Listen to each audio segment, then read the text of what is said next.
तो इस प्रकार से युधिष्ठिर महाराज का जो शासन था वो इतना अच्छा था राज्य कि भगवान को कुंती महारानी स्वयं प्रार्थना करती है कि हमारे राज्य में जो भी ऐश्वर्य है आपके कारण है। और सुत गोस्वामी साथ में कहते हैं कि पांडव और कौरवों के परिवार में जो आग लगी थी वो एक दावानल की भांति थी। जब जंगल में आग लगती है तो सब कुछ भस्म हो जाता है, उसी प्रकार से इनकी स्थिति थी। कितने बचे लोग। और यही अर्जुन पहले अध्याय में कहता है कि इस राज्य को प्राप्त करके भी क्या हम करेंगे, जब राज्य का भोग करने वाले लोग ही मारे गए होंगे। द्रौपदी के 5 पुत्र भी नहीं रहे, तो परिवार में कोई रहेगा ही नहीं, तो बड़ी संपत्ति भी व्यक्ति को प्राप्त हो जाए उससे क्या लाभ है। और फिर भी संसार में हम देखते हैं कि दो लोग एक दूसरे के अहंकार के कारण आपस में लड़ते हैं, देश देश आपस में लड़ते हैं, और यही भगवान ने स्थिति बनाई है। असुर ऐसे ही मरते हैं, उनको मनुष्य जीवन मिला है उसका मूल्य नहीं है, वो अंत में लड़ाई करके मर जाते हैं। और इसीलिए हम सुबह मंगल आरती में ही सुबह उठकर तुरंत हम क्या गाते हैं, संसार दावा नरलीढ लोका त्राणाय कारुण्य घना घनत्वम। संसार दावानल, और जंगल में आग लगती है तो फायर ब्रिगेड भी काम नहीं करता है। त्राणाय कारुण्य घना घनत्वम, जो गुरु हमें भक्ति की शिक्षा देते हैं, घना घनत्वम वो बादल की तरह है, त्राणाय उससे बचाते हैं। तो पांडव के साथ तो भगवान थे, इसलिए कितने भी कष्ट आए वो हमेशा बचे रहे, और अंत में भगवान की इच्छा थी इसीलिए उन्होंने राज्य किया। बाकी महाभारत में युद्ध पर पहुंचने के बाद भी अर्जुन ये इस वस्तु के लिए तैयार था कि मैं जंगल में जाकर है भिक्षा रहूंगा और भिक्षा मांगकर जीवन चलाऊंगा। भगवान उस समय उनको कर्तव्य का बोध देते हैं कि तुम्हें धर्म की स्थापना करनी है और मैंने ही तुम्हें निमित्त बनाया है और तुम ये युद्ध करो। तो भगवान और भीष्म के प्रयास से है युधिष्ठिर महाराज संतुष्ट हो जाते हैं, और युधिष्ठिर महाराज का जो राज्य है उसकी तुलना इंद्र के राज्य के साथ की जाती है। इंद्र के राज्य में जैसा ऐश्वर्य है उसी प्रकार के ऐश्वर्य युधिष्ठिर महाराज के राज्य में थे। आदि व्याधि उपाधि शरीर मन के कोई क्लेश लोगों को नहीं थे। वर्षा भी जितनी होती थी वो आवश्यक उतनी ही होती थी। भरपूर मात्रा में अन्न दूध सब कुछ समृद्धि था। जैसे इंद्र हैं, उनके भाई है, छोटे भाई है उपेंद्र वामन देव, उसी प्रकार से युधिष्ठिर महाराज के भाई लगते हैं भगवान कृष्ण, छोटे हैं। तो जैसे इंद्र है राज्य करता है वामन देव की कृपा से, उसी प्रकार से भगवान कृष्ण की कृपा से और युधिष्ठिर महाराज भी राज्य है करते हैं। और उनकी ख्याति है पूरे भारतवर्ष में, सब लोग प्रसन्न हैं। हालांकि युद्ध हुआ था तो कुछ समय तो सबको शोक रहता है, पर अंत में सब इस बात को तो भली भांति जानते थे कि युधिष्ठिर महाराज ही सही व्यक्ति थे, उन्हीं का राज्य होना चाहिए। और युधिष्ठिर महाराज है वो बिना कर्ता भाव के ही राज्य करते हैं। हम सब अपना काम करते हैं तो किस भाव से करते हैं कि मैं ही करता हूं, कर्ता हम इति मन्यते। भगवद गीता में भगवान इसको कहते कर्ता अहम इति मन्यते। हम मानते हैं कि हम ही करता है, मैंने ये किया। कोई कहे कि यहाँ सजावट किसने की, तो आप कहेंगे मैंने की। ओके, किसने तोड़ दिया, ओ मैंने नहीं किया। जहां पर भी प्रशंसा होती है तो जहां नहीं किया वो भी आगे आ जाता है कि मैंने किया। अच्छी रसोई बनी तो किचन में एक बार चक्कर भी लगा दिया होगा, मैंने भी बनाया था, मैं भी उसमें था। और खराब बनी तो जो वो बना रहा था वो भी कहा नहीं, वो दूसरे बहुत सारे लोग थे, मैं इधर गया तो उन्होंने ज़्यादा मिर्च या ज़्यादा नमक डाल दिया। तो ये आसान नहीं है। भगवद गीता की शिक्षा को आप हर रोज सुनते हैं, पढ़ते हैं, उसके ऊपर चिंतन करते हैं, तो आप इस संसार में रहते हुए भी कर्ता भाव से मुक्त होकर कार्य करेंगे, और तभी कर्मों का जो आसक्ति है, फल की आसक्ति से मुक्त होंगे। अंत में आध्यात्मिक जीवन क्या है? ऐसा तो नहीं कि हम सिर्फ सुन ले और कुछ गा लें। आध्यात्मिक ये विज्ञान है, ज्ञान और विज्ञान, सिद्धांत और फिर उसकी अनुभूति। तो अनुभूति के बिना का जो ज्ञान है वो तोते जैसा है। राम राम आप उसको बुला सकते हैं, हाँ, तो उसका गला पकड़ेंगे तब वो राम राम नहीं बोलेगा।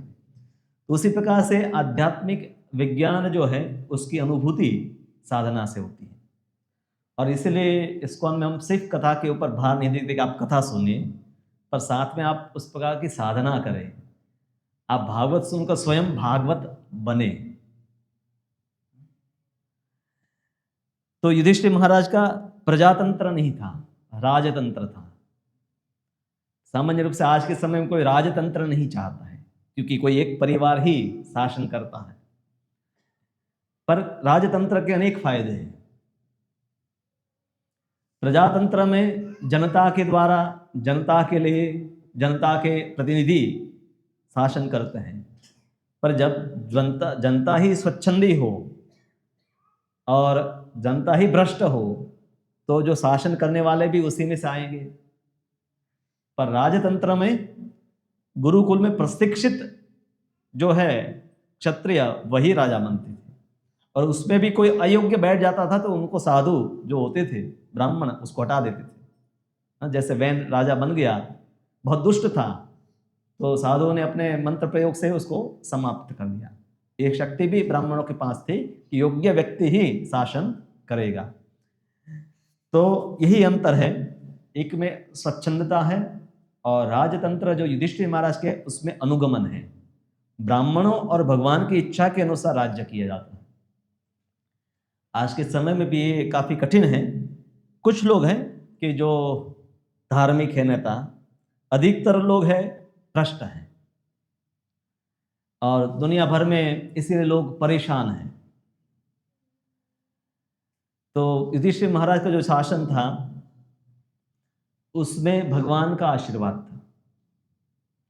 भगवान के आशीर्वाद से प्राप्त किए ऐश्वर्य आपको माया की ओर नहीं ले जाते हैं। आप धन भी उपार्जन करते हैं तो एक 2 नंबर का भी आप कमा सकते हैं, और एक आप अपना प्रयास करके प्रामाणिकता से कमाते हैं। 2 नंबर मतलब अगर आप सरकारी नौकरी में हैं तो पगार के अलावा बाकी कुछ लेना, या व्यापार में है तो आप किसी को धोखा देकर कुछ पैसे, कुछ वस्तु आपने बेचा पर वो अच्छी गुणवत्ता वाले नहीं है और ज़्यादा पैसे ले लिए। तो इस प्रकार से जो धन उपार्जन व्यक्ति करता है तो आज नहीं तो कल उसको पाप की ओर ही ले जाता है। और वर्तमान में इसलिए कि देखिए अधिकतर लोग धनवान हैं, जब धन नहीं था तो पाप नहीं करते थे, जैसे ही धन आए तो मांसाहार करने लगते हैं, शराब पीने लगते हैं। पर युधिष्ठिर महाराज के शासन में मांसाहार, शराब, व्यभिचार, जुआ ये सब नहीं होता था। परीक्षित महाराज जब पांडवों ने 36 साल राज्य किया, बाद में परीक्षित महाराज का शासन हुआ। परीक्षित महाराज के शासन में भी कली शुरू हो गया था, कलियुग की शुरुआत हो गई थी, फिर भी उन्होंने कली को नियंत्रित करके रखा था, सभी को धर्म में लगा कर रखा था। और यही राजा का कर्तव्य। राजा स्वयं उपदेश नहीं देते हैं, परंतु उनका कार्य क्या है कि कोई अधर्म करता है तो उसको दंड देना और धर्म को प्रोत्साहन देना। तो यहां पर है राजा युधिष्ठिर के राज्य में वर्णन है कि जितनी आवश्यक होती थी उतनी ही बारिश होती थी। कामम बवर्ष पर्जन्य, जितने लोग कामना करते थे कि आज बारिश हो जाए, खेत में बीज डाल दिए तो बारिश होती थी, अधिक नहीं और कम भी नहीं। साथ में बताया है गावः शिशीषु, गाय प्रचुर मात्रा में दूध देती थी, इतना दूध देती थी कि बिना दोहे गाय का दूध निकाले ही गाय के आंचल जो है उससे, थने से दूध कई बार जमीन पर ही गिरता रहता था।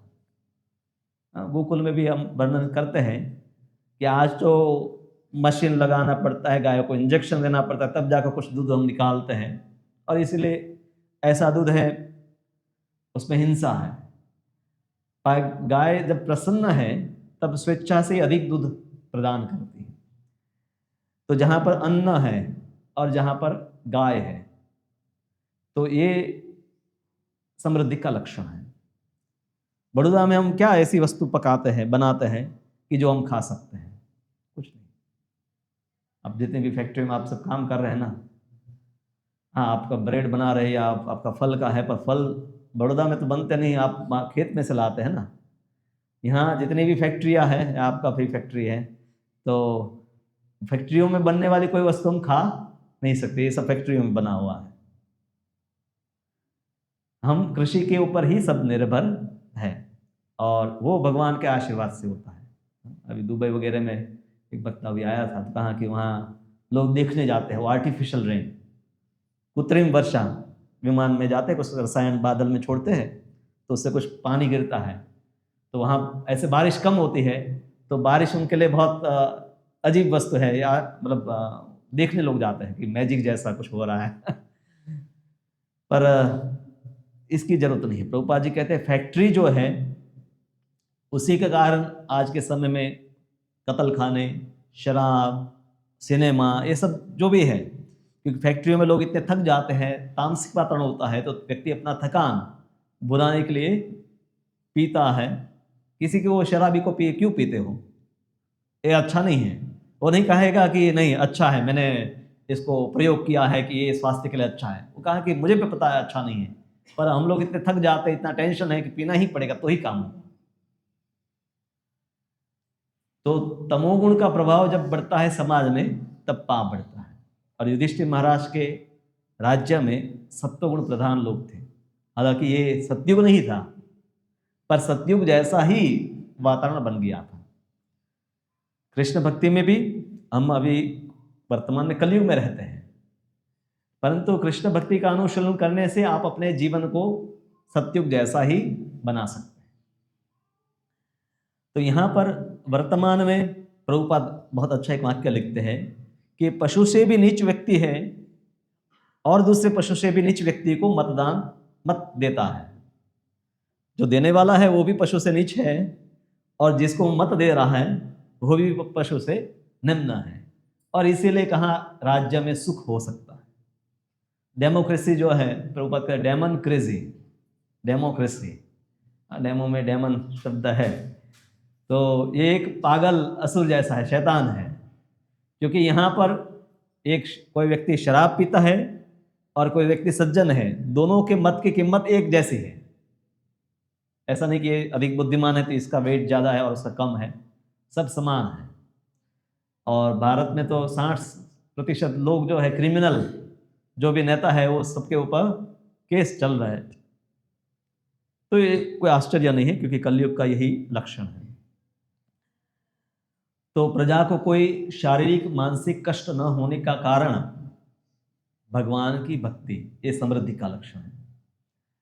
हमारे जीवन में भी जब हम भक्ति को अपनाते हैं तो मानसिक चिंताएं तो तुरंत कुछ दिनों में ही दूर हो जाती है।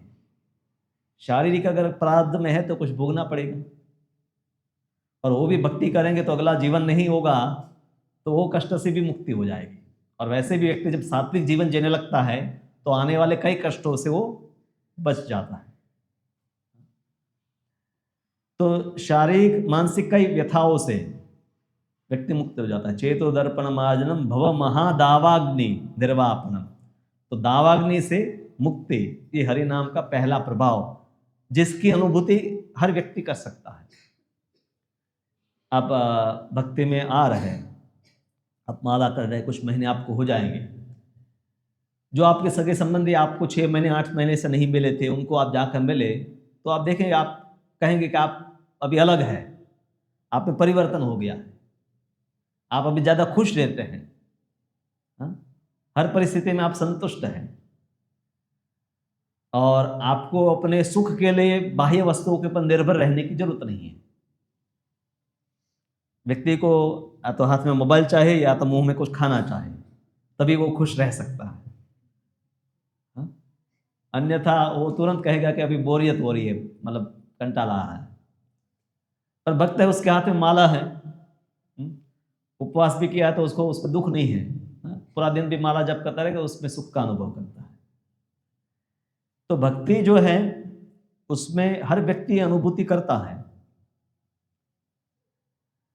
और कृष्ण भावना में इसका हम अनुभव करते हैं। प्रभुपाद जी जहाँ जहाँ भी केंद्र बनाए तो धन जन सब कुछ आने लगा। आज एक घर को चलाना है तो हमें एक घर का EMI पे करना है, चिंता रहती है ना।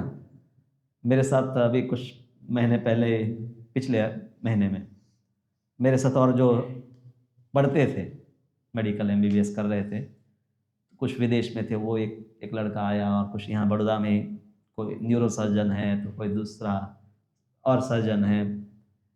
तो हम सब बैठे थे, तो देख चेहरे से पता चला कि बहुत ज़्यादा बूढ़े हो गए हैं। चिंताओं से चेहरे के ऊपर पता चल जाता है। साथ में एक उम्र, एक आप है, एक ही कॉलेज में, पर बाद में अनेक चिंताएं, पैसे कमा रहे फिर भी चिंताएं हैं। तो भक्त है चिंता से मुक्त है, इसलिए प्रसन्न है। और आप अप्रसन्न है भक्ति में तो आपको गंभीरता से विचार करना चाहिए कि कहीं ना कहीं कुछ गड़बड़ भक्ति में है। अन्यथा भक्त कभी भी दुखी नहीं होना चाहे, हताश नहीं होना चाहे, चिंता से ग्रस्त नहीं होना चाहे, क्योंकि चिंता के अवसर आए भी फिर भी भक्त चिंतित नहीं होता। ऐसा नहीं कि भक्त के जीवन में वो नहीं आएगा, वो आता है, फिर भी उस स्थिति में भी भक्त है, दुखों से है परे रहता है। तो भगवान कई बार प्रयास कर चुके थे कि अब मैं जाता हूं द्वारका। कई महीने हो गए थे, क्योंकि महाभारत युद्ध जैसे ही पांडव है अज्ञातवास से वापस आए, अब इनका राज्य तो था नहीं तो वापस नहीं आए थे, वो विराट राजा के वहीं थे, वहीं सभा होती थी मत्स्य देश में, विराट राजा के वहाँ उत्तरा का विवाह अभिमन्यु से हुआ, और वहीं से प्रस्ताव लेकर है भगवान गए थे हस्तिनापुर। प्रस्ताव नहीं हुआ तो बाद में युद्ध की घोषणा हुई, और युद्ध की घोषणा के बाद भी कुछ समय सेनाओं को जुटाने में लोग लग गए थे। तो हम ये देखते हैं कि दुर्योधन और अर्जुन दोनों द्वारका में जाते हैं भगवान से मदद मांगने के लिए। तो उस समय भगवान द्वारका में थे। फिर जैसे युद्ध की घोषणा, सब तारीख नक्की हो जाती है कि इस दिन हम लड़ाई करेंगे, आज की तरह नहीं कि अचानक कोई अमेरिका का एक विमान, बहुत सारे है कमांडोज जाते हैं और वो प्रेसिडेंट को एक जगह से उठा कर ले आता है। पहले घोषणा होती थी, सब पहले नियम बताए जाते हैं, ये दिन में युद्ध होगा, रात्रि में युद्ध नहीं होगा, घोड़े सवार के साथ घोड़े सवार युद्ध करेगा, रथी के साथ रथी युद्ध करेगा, और जिसके पास अगर शस्त्र नहीं है तो उनको कोई नहीं मारेगा, जो वैद्य है, रसोईया है या मनोरंजन करने वाले हैं उनको कोई नहीं मारेगा। तो युद्ध है तो इतने लाखों लाखों लोग हैं तो सब व्यवस्था भी रहती खाने पीने की। रात को युद्ध नहीं होता था, बल्कि रात को एक दूसरे को जाकर मिलते भी थे। अगर कोई किसी का देहांत हो गया तो उनको अग्नि संस्कार किए जाते थे, वहां पर भी लोग जाते थे, भले दिन में उसी को मारा था। जैसे अभिमन्यु को मारा गया तो उसके अंतिम संस्कार में कौरव भी आए थे। तो बहुत धर्म के सिद्धांतों के अनुसार युद्ध होता था, क्योंकि विचार यही था कि धर्म की स्थापना, सत्य का विजयी हो। तो हस्तिनापुर से कई बार तैयारी की, कुंती महारानी की प्रार्थना आती है, फिर भगवान और रुक गए। अब भगवान का रुकने का और कारण बताया है सुखदेव गोस्वामी ने कि सुभद्रा देवी जो है उनको प्रसन्न करने के लिए भी भगवान रुक गए, क्योंकि अभिमन्यु नहीं रहा और उत्तरा अभी गर्भवती थी। तो कहा कि ठीक है कुछ समय और रुक जाते हैं। अंत में युधिष्ठिर महाराज को प्रणाम करके भगवान अनुमति मांगते हैं। ये शिष्टाचार है। कहीं आप बैठे हैं या कोई एक प्रसंग में आप हैं तो वरिष्ठ हैं, उनकी अनुमति के बाद आपको, अगर कोई सभा में भी है तो उनकी अनुमति के बाद जाना चाहिए, प्रभु जी मैं आपकी अनुमति चाहता हूँ, या किसी के घर से प्रस्थान करना है तो ठीक है हम कल निकल जाते हैं, नहीं, अनुमति मांगी जाती थी, ये शिष्टाचार था। आने के लिए अनुमति की जरूरत नहीं थी, अब गए तो अतिथि का स्वागत करना है। फिर पर जिसके अतिथि बन गए फिर उनके घर से जाना है तो आपको अनुमति मांगनी है, और वो जब तक रजा नहीं देते तब तक आप जा नहीं सकते। तो अंत में है भगवान है, उनको अनुमति मिल जाती है। और जैसे ही ये समाचार फैलता है पूरे राजमहल में, पूरे हस्तिनापुर में कि भगवान प्रस्थान कर रहे हैं, सुभद्रा, द्रौपदी, कुंती, धृतराष्ट्र, युद्ध जो जो भी थे सब शोकाकुल हो जाते हैं, दुखी हो जाते हैं, क्योंकि भगवान के दर्शन मात्र से ही हस्तिनापुर वासी है। यहाँ वर्णन है कि वो स्त्रियां भी जिनके पति या भाई या पुत्र इस युद्ध में मारे गए थे, वो भी दुख से मुक्त थे जब भगवान के दर्शन करते थे। उनको कोई फरियाद नहीं थी भगवान से, क्योंकि वो जानते थे कि भगवान ने धर्म की स्थापना की है। सबको पता है कि सत्य क्या है, धर्म कौन है, अधर्म क्या है। तो ईर्ष्या नहीं थी लोगों की, और इसीलिए सभी लोग हैं दुखी हो जाते हैं। खास करके उत्तरा विशेष रूप से दुखी हो जाती है कि भगवान है उनके गर्भ में रक्षा भी करते हैं बच्चे की। जब कोई सत्संग में जुड़ता है तो स्वाभाविक रूप से दो वस्तु होते हैं। सत्संग में जुड़ने से जो दुस्संग है, असत्संग जिसको कहा जाता है, उससे मुक्त हो जाता है। और ऐसा व्यक्ति भी है, वो साधु का जैसे गुरु है या और कोई भक्त है तो चले जाते हैं तो उनको दुख होता है, क्योंकि उनके सत्संग का लाभ मिल रहा था। तो यहाँ पर तो भगवान थे।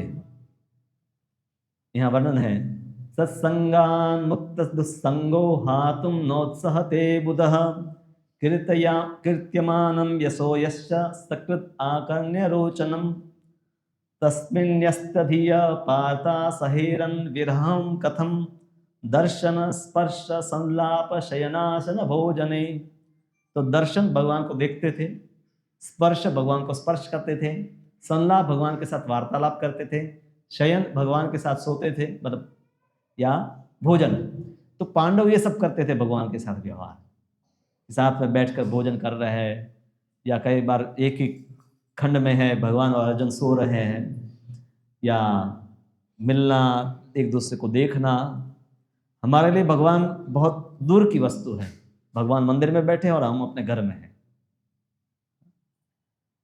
हम भगवान की उपस्थिति को घर में, एवं हमारे मंदिर होता भी है, तो भगवान का मन तो उस कमरे में है, इस कमरे में चलता है, मोबाइल में कुछ देख सकते हैं वीडियोस क्योंकि हम समझते हैं मैं भगवान तो उस कमरे में या तो मंदिर में, मेरे पास नहीं। पांडवों के लिए वो अपने स्वजन परिवार का ही हिस्सा थे। और ये बृहद भागवत में बताया ही गया है कि व्यक्ति को कृष्ण चेतना को प्राप्त करना है तो भगवान को अपना स्वजन ही मान लेना चाहिए, तो आसानी से वो कृष्ण में मन लगा कर रख पाएगा। जब तक भगवान को दूर रखता है कि भगवान तो मंदिर में बैठे हैं, तब तक उसको लगेगा कि इसलिए मैं कुछ भोग करता हो या मैं भगवान को भूल जाता हो तो ठीक है। तो ये भक्ति का मतलब कनिष्ठ अवस्था है जिसमें व्यक्ति भगवान को सिर्फ मंदिर में ही देखता है। उच्च भक्त है भगवान को हर स्थिति में, हर स्थान पर, हर समय पर अनुभव करता है। और इसीलिए कृष्ण चेतना कोई समय, स्थान इत्यादि से मर्यादित नहीं, बाह्य स्थितियों के ऊपर भी मर्यादित नहीं है कि आपकी बाह्य स्थिति शुद्ध है अशुद्ध है। कृष्ण चेतना है आत्मा की स्थिति, शरीर की स्थिति नहीं। और यहां पर है सुखदेव गोस्वामी बताते हैं कि जो बुधः यानी कि बुद्धिमान व्यक्ति है, वो जब साधुओं का संग करता है तो उसको छोड़ना नहीं चाहता है। तो पांडव भगवान का संग कर रहे थे, वो उसको कैसे छोड़ सकते हैं, उसको कैसे सहन कर सकते हैं। तो यहाँ पर भक्ति के एक बहुत ही महत्वपूर्ण लक्षण विरह में भगवान को याद करना। प्रभुपाद लिखते हैं कि भगवान एब्सोल्यूट है, इसलिए भगवान का उपस्थिति या उनका विरह दोनों में कोई अंतर नहीं है। जितना भगवान की उपस्थिति में भगवान की अनुभूति होती है, उतनी ही उनके अनुपस्थिति में भक्तों को अनुभूति होती है। इसलिए ब्रजवासी जो है या द्वारकावासी भी, अभी भगवान द्वारका में नहीं है, अगला रविवार हम देखेंगे भगवान द्वारका में आते तब क्या होता है। तो उनकी अनुपस्थिति में उनको भूल नहीं जाते हैं। संसार में क्या होता है, जिस गांव को, जिस आप स्कूल में थे या कॉलेज में या जिस कंपनी में, एक समुदाय के साथ हम होते हैं, कुछ समय के बाद हमें कहीं और शिफ्ट होना होता है, कहीं और हम चले जाते हैं। तो पहले हर रोज एक बार फ़ोन करते हैं, फिर हफ्ते में एक बार फ़ोन करते हैं, फिर महीने में एक, फिर साल में एक बार। हाँ माता है, आप मायके में कितनी बार फ़ोन करते हैं? हर रोज करते हैं? हो अभी किसी का नया नया विवाह हुआ है तो हो सकता है हर रोज करे, पर जिनका कई साल हो गए तो कभी कभी। ये संसार के संबंध है जिसमें डिस्टेंस, मतलब मन से भी वो दूर हो जाते हैं। पर भगवान के साथ जो संबंध है उसमें ऐसा नहीं है। अगर ऐसा होता तो हम भगवान को अभी उनकी कथा नहीं कर रहे होते। भगवान तो 5000 साल पहले चले गए। अब तक तो पृथ्वीवासी सब उनको भूल जाने चाहे। हाँ? अनेक राजाओं को भूल गए लोग। हाँ? जो प्रसिद्ध लोग थे उन सबको हम भूल गए हैं। इतिहास के पन्नों में कुछ लोग हैं, कुछ लोग इतिहास के पन्नों में भी नहीं है। तो कृष्ण को कैसे लोग याद रखते हैं? हर युग में याद रखते हैं, क्योंकि भगवान है, एब्सोल्यूट है। भगवान निरपेक्ष है, सापेक्ष नहीं है कि समय के अनुसार स्थितियां नहीं बदलती है भगवान के लिए। और भक्त भी है, इसीलिए जो अनुभव करते हैं वो विरह यहाँ पर है, आध्यात्मिक विरह है। जैसे आग के नजीक मक्खन को आप ले जाए, आग में डालने की जरूरत नहीं है, आग में बर्तन भी नहीं रखा। आप कई बार हम करते हैं ना कि जहाँ गैस चल रहा है तो बाजू में रख देते हैं मक्खन, तो दूर से ही गर्मी से वो पिघल जाता है। तो उसी प्रकार से यहाँ पर है, कृष्ण के वियोग में सभी भक्तों का जो हृदय है द्रवीभूत। क्षत्रियों का हृदय बहुत कठोर होता है, युद्ध करना है तो कठोरता चाहिए, पर वो एक उनका एक अलग जीवन है कि जहाँ पर कठोरता है, युद्ध है, बल का प्रयोग है। और इसी पांडवों का यहाँ स्थिति आप देखते हैं कि सभी लोग हैं रो रहे हैं। अभी वर्णन आता है कि जब सबको रोने लगे सब लोग, पर सब लोग आंसुओं को रोक रहे थे, क्योंकि कोई ऐसे जाता है तब रोना अशुभ माना जाता है। तो फिर भी है, वो अपने भगवान की यात्रा शुभ रहे, उनको कोई अड़चन ना आए, उनको कोई अमंगल ना हो, इसलिए सब भक्त अपने रोने को भी रोक रहे हैं। फिर भी आंसू आ गए तो उसको पोंछ लिया। तो यहाँ पर है द्रौपदी इत्यादि जितनी भी स्त्रियां विशेष रूप से हैं, उनको है आंसू आ रहे हैं, और भगवान फिर भी भगवान है, ब्रजवासियों को छोड़कर गए।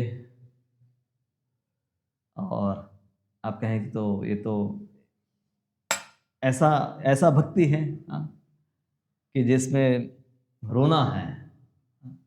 पर ये भक्ति की और एक चरम स्थिति है, जहाँ पर है बाह्य रूप से दुखी व्यक्ति ही सबसे ज़्यादा सुखी है। ब्रज के वासी सभी अत्यंत दुखी है।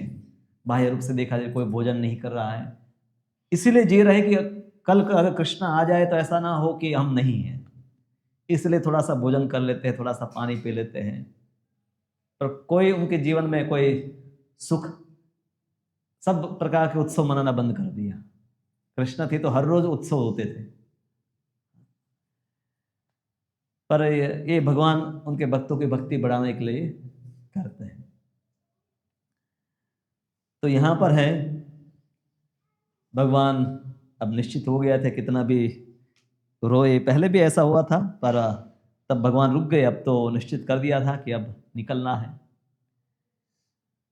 तो सभी हस्तिनापुर वासियों को भगवान के अंतिम समय दर्शन हो, इसके बाद भी भगवान आए हस्तिनापुर। भगवान बीच बीच में और यज्ञ होते हैं तो आते हैं। 36 साल पांडवों ने राज्य किया, पर ये युद्ध के अवसर के बाद का एक बार स्थापित हो गया, उसके बाद भगवान जाते हैं और फिर भगवान वापस भी आते हैं। कई कुछ समय के बाद जब यज्ञों का आयोजन किया जाता है तो भगवान आते हैं, तो आना जाना रहता है, क्योंकि 36 साल तक पांडव राज्य किए।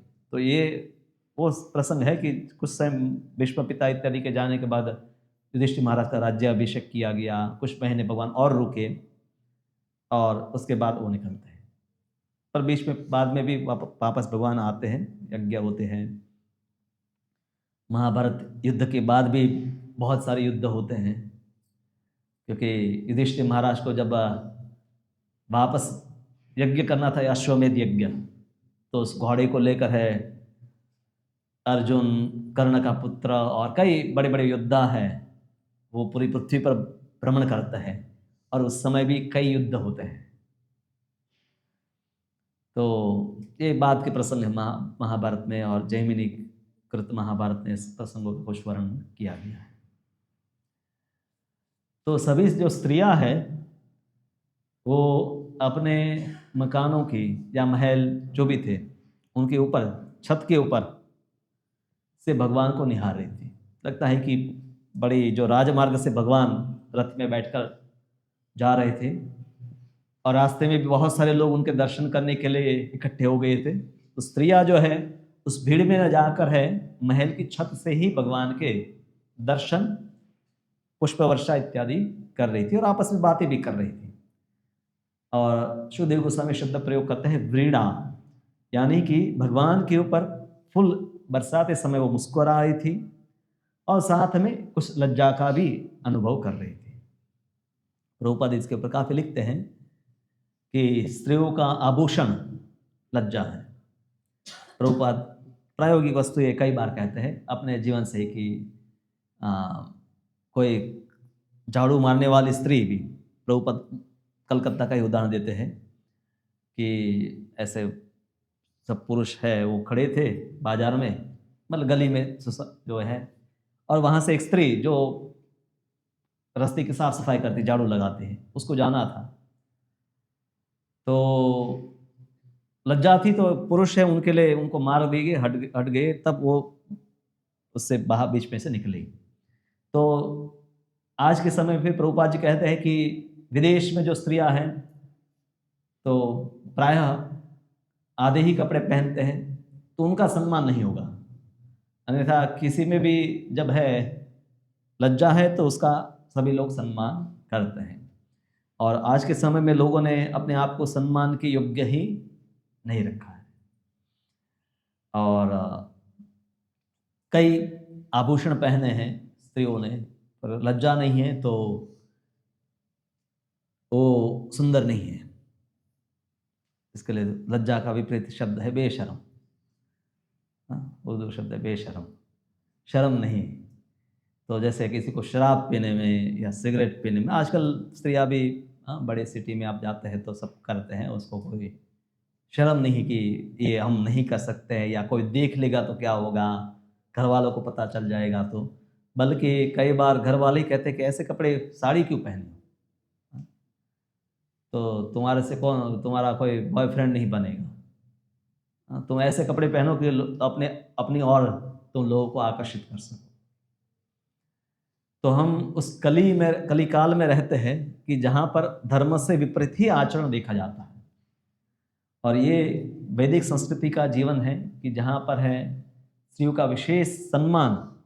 महाभारत युद्ध ही क्यों हुआ?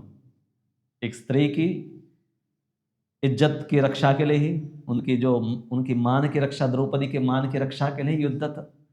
कोई प्रमुख कारण दूसरा क्या हो?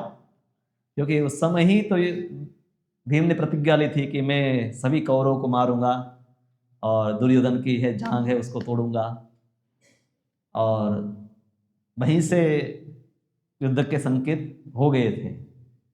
प्रतिज्ञा ली तो कभी न कभी तो होगी ही प्रतिज्ञा पूरी।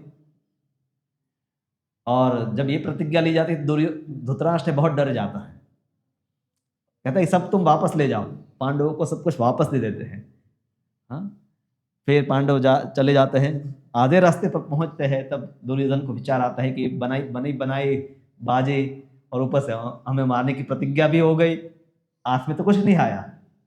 वापस दूतों को भेजते हैं कि एक बार और दाव खेलते हैं, और युधिष्ठिर महाराज को वापस बुलाते जुआ खेलने के लिए। और उसमें ये शर्त होती है, एक ही शर्त, कि जो हारेगा वो 12 साल वन में रहेगा, 1 साल अज्ञातवास में, और उसमें भी पकड़े गए तो वापस 12 साल। इसी प्रकार से रिपीट होता जाएगा। और दुर्योधन इत्यादि को था कि हम इतने मतलब सक्षम हैं, हमारे गुप्तचर है, इनको कहीं ना कहीं से तो ढूंढ लेंगे। तो वो समय था। और आज का समय सभी दुर्योधन जैसे ही लोग हैं, सब दुशासन जैसे ही हैं। हाँ, चीरहरण जो है हर जगह हो रहा है। हाँ, बल्कि उसके वीडियोस लोग बनाते हैं, क्या तो कभी स्त्रियाँ ही अपना चीरहरण कर रही है, या तो और किसी से करवाती है, और उसी को लोग सेलिब्रेट करते हैं। कलयुग की स्थिति जो है वैदिक संस्कृति से काफ़ी भिन्न है, और इसलिए आज के समय में किसी को ऐसा बोला जाए कि लज्जा स्त्री का आभूषण है, तो कहा कि आप इनको स्वतंत्र होने नहीं दे रहे हैं, और आपको डर है कि समान हो जाएगी तो फिर नौकरियां कम, पुरुषों को लगेगा कि ये हमारे साथ स्पर्धा कर रही है। पर इस पर कोई स्पर्धा नहीं है। क्या पुरुष बच्चों को उत्पन्न करने के लिए, पैदा करने के लिए स्पर्धा कर सकते हैं? नहीं। भगवान ने बायोलॉजिकली 2 अलग अलग शरीर बनाए हैं, और शरीर के अनुसार मन भी अलग अलग प्रकार के बनाए हैं। तो यहाँ पर है, अर्जुन है, स्वयं भगवान के ऊपर है, चामर लेकर आता है, और भगवान के ऊपर है, चामर रखता है, सफेद छत्र, छाता, धूप इत्यादि है। तो और अर्जुन का नाम बोला गया है गुड़ाकेश। भगवद गीता में भी यहाँ ये शब्द आता है, और भागवत में भी ये शब्द आता है। गुड़ा का यानी निद्रा, गुड़ाकेश यानी कि निद्रा या अज्ञान को जिसने जीत लिया उसको गुड़ाकेश कहते हैं। तो धनुर्धर अर्जुन है, अभी राज्य भी प्राप्त हो गया, फिर भी भगवान की सेवा कर रहा है। सात्यकी और उद्धव जो है वो भी मोर पंख और चामर से भगवान को हवा दे रहे हैं। और यहाँ पर है भगवान का स्वागत नहीं, पर अभी विदाई जो है उसका उत्सव मनाया जा रहा है। पहले के समय में जब विदाई होती थी तो लोग अपने घर तक नहीं, पर घर गांव के जो है पूरे होने तक, हाँ, सीमाड़ा सुधी, गामना पादर सुधी, तो वहां, और तब तक उसको देखते रहते थे जब तक उनकी ध्वजा पताका अदृश्य न हो जाए। जब यशोदा मैया भी है, बृहद भागवत में पढ़ा था कि कृष्ण जब जाते थे गाय चराने तो तब तक देखती रहती थी कि जब तक गायों की पैर से उठी हुई धूल है वापस बैठ न जाए, और तुरंत ही फिर कुछ सेवकों को भेजती थी कि देखकर आ जाओ कि कृष्ण कहाँ पहुंचे हैं, उनको भूख नहीं लग गई, प्यास नहीं लगी है। तो ये ममता और स्नेह संसार में भी पाया जाता था। जो भगवान के भक्त नहीं होते, सामान्य जन भी है, एक दूसरे के प्रति इतना स्नेह रखते थे। आज के समय में जब लोगों को जो उनके आजू बाजू है उनके प्रति ही स्नेह नहीं, तो भगवान के प्रति प्रेम या स्नेह की जब बात करते हैं तो उनके लिए वो अकल्पनीय हो जाता है, क्योंकि कभी किसी को ऐसा उन्होंने स्नेह या प्रेम किया नहीं है। जब पशुओं के लिए, गायों के लिए इतने स्नेह रखा जाता है कि उनके भोजन पानी इत्यादि की सब प्रकार की व्यवस्था, गौ सेवा सभी लोग करते थे, ग्वाले विशेष रूप से करते थे, और सबके घर में गायें रहती थी। तो पशुओं के लिए इतना जब स्नेह होता था तो मनुष्यों के लिए तो होगा ही, तो भगवान के लिए और अधिक होगा। पर आज नहीं, तो पशुओं के लिए लोगों को स्नेह है, हाँ, उस पर सिलेक्टिव है। कुछ लोग कुत्ते को प्रेम करते हैं, हाँ, कुछ लोग गाय को प्रेम करते हैं, कोई मछली को प्रेम करता है, कोई सांप को प्रेम करता है। जो अपने घर में पालतू प्राणी अलग अलग लोग पालते हैं। भारत में कुछ लोग कुत्ते पालते हैं, विदेश में बिल्ली लोग ज़्यादा पालते हैं, कुत्ते भी पालते हैं, और कुछ सांप भी पालते हैं। गाय को कोई नहीं पालता है। और भारत में भी हालांकि 100 करोड़ हिंदू है, फिर भी गौ माता की स्थिति अच्छी नहीं है, क्योंकि सामान्य रूप से जो धारणाएं बन गई हैं लोगों के मन में, लोगों का हृदय है कठोर हो गया। किसी को दुख को देखकर लोगों को दुख नहीं होता है। मुंबई में हर रोज जो लोकल ट्रेन है उसमें 7-8 लोग मरते हैं, ये एवरेज है। प्रभुपाद जी एक बात आज ही मैंने पढ़ा था कि कुछ लोगों को सुखी बनाने के लिए लाखों लोगों को दुख भोगना पड़ता है, तब जाकर कुछ लोग सुखी हैं। हम यहाँ सुख से बैठे, इलेक्ट्रिसिटी है, पर कुछ लोग हैं कोयले की खदान में भी काम कर रहे हैं, कोई इलेक्ट्रिसिटी के खंभे लगा रहा होगा, कोई उसके इलेक्ट्रिसिटी जहाँ उत्पन्न होती है वहाँ काम कर रहा है। अनेक लोग फैक्ट्रियों में काम करते, तब जाकर कुछ लोग हैं ठंडी हवा में बैठ पाते। सब लोग सुखी नहीं है। पर वैदिक संस्कृति जो भगवान को केंद्र में रखकर संस्कृति थी, उसमें सर्वे भवन्तु सुखिनः सर्वे सन्तु निरामया, सब सुखी बने, सब रोग से मुक्त हो, ये भावना थी। आज डॉक्टर को चिंता हो जाती है कि पेशेंट क्यों नहीं आ रहे हैं। सीजन डॉक्टर आपस में मिलते तो यही बात करते हैं, सीजन थोड़ी डाउन है, बारिश आने तो सीजन आएगी।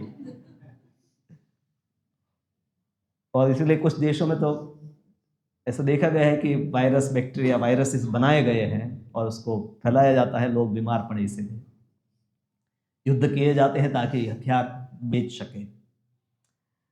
तो यहाँ पर है अर्जुन, सात्यकी इत्यादि जो है भगवान की सेवा में लगे हुए हैं, उनके विदाई के समारंभ में। और ब्राह्मण सब है मंत्र पाठ कर रहे हैं और उन मंत्रों में स्वस्ति वचन बोल रहे हैं कि आपकी यात्रा शुभ हो, आयुष्मान भव, आप लंबा जिए। तो भगवान को आशीर्वाद दे रहे हैं।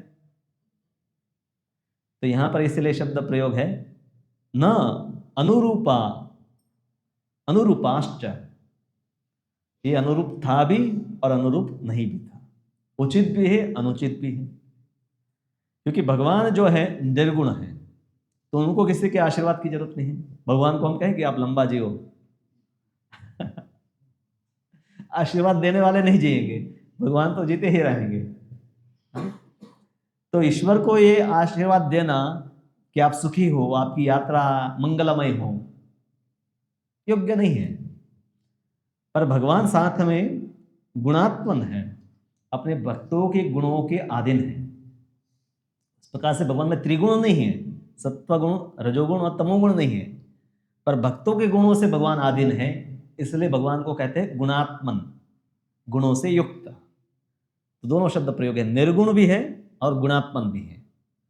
तो इसीलिए बताया गया न अनुरूप, उचित नहीं है, अनुरूपश्च, उचित भी है, क्योंकि भगवान भक्ति के गुणों को से अधीन है। और मनुष्य जैसी लीला करते हैं, तो ब्राह्मणों का एक कर्तव्य है, किसी का भी जब ऐसा विदाई हो या आगमन हो, तब वेद मंत्रों का पाठ करे और उनको शुभेच्छा दे। अब यहाँ पर 11 श्लोक में हम हस्तिनापुर की स्त्रियों के गीत दिए गए हैं, किसी का नाम नहीं दिया गया है, पर आपस में जो स्त्रियां बातें करती है उसी को श्लोकबद्ध रूप से वेद व्यास ने भागवत में लिखा है कि हस्तिनापुर की स्त्रियां आपस में क्या बातें करती हैं। अधिकतर स्त्रियां जो है वो अपने भवनों के छत के ऊपर है, वहीं से भगवान के दर्शन कर रही है, वहीं से पुष्प वर्षा कर रही है और आपस में बातें करती हैं। तो सबसे पहले वो कहती है कि भगवान है सर्वश्रुति मनोहर है। सर्वश्रुति मनोहर का मतलब सबको सुनने में मनोहर लगने वाले। सर्वश्रुति, सबको सुनने में भगवान की कथाएं जो है वो मनोहर है, मन को आनंद देने वाले। श्रुति का एक अर्थ है वेद और उपनिषद भी होता है। सर्वश्रुति मनोहर का एक अर्थ ये भी हुआ कि जिनकी कथाओं से वेद जो है, श्रुति भी है, वो भी प्रसन्न हो जाती है। भागवत में 10वें स्कंद में वेदों के द्वारा भगवान की स्तुति की गई है। ऋग्वेद, यजुर्वेद, सामवेद, अथर्ववेद स्वयं प्रकट होते हैं और भगवान की स्तुतियां करते हैं। और कहते हैं कि हम भी आपको पूर्ण रूप से नहीं जानते, हमारे से ही सब लोग ज्ञान सब प्राप्त करते हैं, हम आपसे ही हैं, फिर भी हम आपको पूर्ण रूप से नहीं जानते। तो ऐसे वेद जो है वो भी भगवान की कथाओं से परम प्रसन्नता को अनुभव करते हैं। तो इसलिए जो स्त्रियां जो है स्वयं एक दूसरे से कृष्ण के बारे में बात करके अति प्रसन्नता का अनुभव कर रही हैं। फिर वो कहती है कि आप जो है आदि पुरुष हैं, मतलब आपस में ही बात करते, भगवान के साथ तो डायरेक्ट बात नहीं कर रहे हैं कि ये वही भगवान है जिनसे सृष्टि भी होती है, पालन भी होता है, प्रलय भी होता है। रूपा जी कहते हैं कि ऐसी स्तुतियां वही व्यक्ति कर सकता है जिसने श्रवण किया है। तो हस्तिनापुर की जो स्त्रियां हैं वो जानती है कि कृष्ण भगवान है। कुछ लोग ही थे कि जो नहीं मानते थे कृष्ण भगवान है, और वो महाभारत में सब समाप्त हो गए थे, दुर्योधन, दुशासन। बाकी हस्तिनापुर में भी भगवान की भगवत्ता के बारे में लोग जानते थे, उनकी बाल लीलाओं को लोगों ने सुना था, और महाभारत युद्ध तो प्रमाण था ही कि भगवान की मदद से ही कैसे पांडव विजय को प्राप्त किए। तो ये स्त्रियां जो है उन्होंने भी घर पर जो भी कोई ब्राह्मण आते होंगे या अन्य कथाएं होती होंगी वहां से सुना था कि कृष्ण क्या है, और इसीलिए वो भगवान की ठीक ठीक से स्तुति कर पा रही है। कई बार हम भगवान के पास जाते हैं, हमें पता नहीं चलता क्या स्तुति करना है। आप अगर नियमित रूप से सुनते हैं, पढ़ते हैं, तो आपको पता है कि भक्तों ने क्या स्तुतियां की। तो आप अपनी कोई नई कविता या नया श्लोक लिख नहीं सकते या रचना नहीं कर सकते, तो जो स्तुतियां हैं उसी को हम गा सकते हैं। ईश्वर परम कृष्ण सच्चिदानंद विग्रह अनादिरादिर गोविंद सर्व कारण कारणम। ब्रह्मा जी ने स्तुति की, वो गा लीजिए। नमस्ते पुरुषंताद्यम ईश्वर प्रकृते परम, तो कुंती महारानी ने स्तुति की है, वो गा लीजिए। भीष्म पिता ने स्तुति की है, वो गा लीजिए। हाँ, गोपियों ने भगवान की स्तुति की है, वो गा लीजिए। हमारे वैष्णव आचार्य ने बहुत सारे भजन लिखे हैं, वो गा लीजिए। तो भगवान की स्तुतियाँ हम पहले जो भक्त कर चुके हैं वही गाएंगे तो कोई भगवान अति प्रसन्न होंगे, क्योंकि उसमें कोई त्रुटि या कमी नहीं होती। पर हाँ, कई ऐसे कॉमर्शियल सॉन्ग जिसको कह रहे हैं, व्यापार के लिए जो गीत बनाए गए, उससे व्यक्ति को बचना चाहिए। हो सकता है वो श्रीमती राधा रानी या कृष्ण के ऊपर हो, पर वो गीत क्योंकि व्यावसायिक रूप से बनाए गए हैं, जिसको सुनकर उसके एल्बम पब्लिश होते हैं, फिर लोग उसको सुनते हैं, पैसे लोग उससे कमा रहे हैं, तो ऐसे गीतों से हम बचते हैं और हम विशेष रूप से जो शुद्ध भक्तों के द्वारा गीत लिखे गए उसी को गाते हैं। तो साथ में वो कहने लगी कि भगवान जो है जीव के पीछे पीछे अनुसंसार, जीव इस संसार में जब प्रवेश करता है तो भगवान भी पीछे पीछे आते हैं। आत्मा के साथ परमात्मा भी है। एक ही शरीर में दो जीव हैं, एक भगवान आत्मा, एक हम, और दूसरे परमात्मा। और इसलिए ये शब्द है आत्मा और परमात्मा। अब दोनों एक ही है तो फिर हम कहें मंत्री और प्रधानमंत्री। प्रधानमंत्री कौन? एक है, मंत्री बहुत सारे हैं। तो उसी प्रकार से आत्मा बहुत सारे हैं पर परमात्मा एक है। हालांकि कुछ ऐसे भी लोग हैं कहें कि अभी आप आत्मा हैं, आप भजन करेंगे तो आपको पता चलेगा कि आप ही परमात्मा हैं। ये भ्रांति, तो इससे व्यक्ति को बचना चाहिए। फिर वो आगे कहते हैं कि आपका अनुभव, आपके रूप का अनुभव वो भक्त करते हैं जिनका हृदय अमल यानी कि मुक्त है, जिनका हृदय शुद्ध है, मल कोई प्रकार का नहीं है मन में, वही आपके रूप की अनुभूति करते हैं। और आपके अंतरंग भक्त आपका जो है वर्णन करते हैं, और आप विभिन्न युगों में प्रकट होते हैं। यदा यदा ही धर्मस्य ग्लानिर्भवति भारत, तो विभिन्न युगों में भगवान के प्रागट्य होते हैं। विशेष रूप से भगवान अपने भक्तों के लिए प्रकट होते हैं, पर साथ साथ में कुछ लोग अवरोध करने आते हैं तो उनको भी भगवान मार देते हैं। परित्राणाय साधुनां विनाशाय च दुष्कृताम्, तो साधुओं का परित्राण जो है मुख्य कार्य है, विनाशाय च दुष्कृताम, दुष्कृतियों को मारना एक भगवान का गौण कार्य है।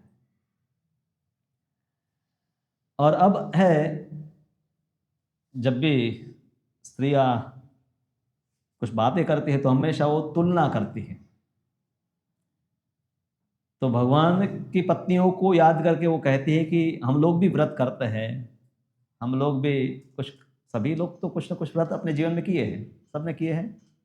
हाँ, बचपन में कन्याएं व्रत करती हैं, फिर अभी भी विवाहिताएं भी व्रत करती हैं। तो ये द्वारकावासी जो है, भगवान की पत्नियां, उन्होंने क्या व्रत, क्या तप, क्या यज्ञ किए होंगे, क्या पूजा की होगी। लगता है कुछ लोगों को ये भी, हमें अगर पता चल जाए तो हम भी ऐसा करें। या दूसरा अर्थ ये भी हो सकता है कि ऐसे कोई व्रत तप यज्ञ पूजा इत्यादि तो इससे संभव ही नहीं है कि भगवान को कोई प्राप्त कर सके, क्योंकि हम भी तो ऐसे व्रत किए हैं। तो विशेष रूप से पहले वो द्वारकावासी जो है, यदुवंश जो है, उसका गुणगान करते हैं कि यदुवंश कितना धन्य है कि जिसमें भगवान परिवार की तरह ही रहते हैं। भगवान काफी समय है द्वारका में बिताए, और नारद जी है द्वारका में जब आगमन करते हैं तो भगवान को देखते हैं कि भगवान है, सभी जगह विद्यमान है।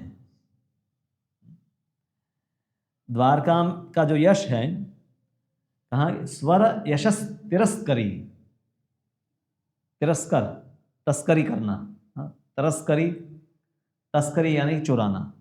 तो द्वारका इतनी अभी वैभवशाली हो गई है कि स्वर्ग के देवताओं को भी ईर्ष्या होती है, इतने ऐश्वर्य वहां पर है। बल्कि द्वारकावासी तो इंद्र के सभागृह को ही ले आए थे, और भगवान है सत्यभामा के लिए पारिजात वृक्ष भी स्वर्ग से ले आए थे।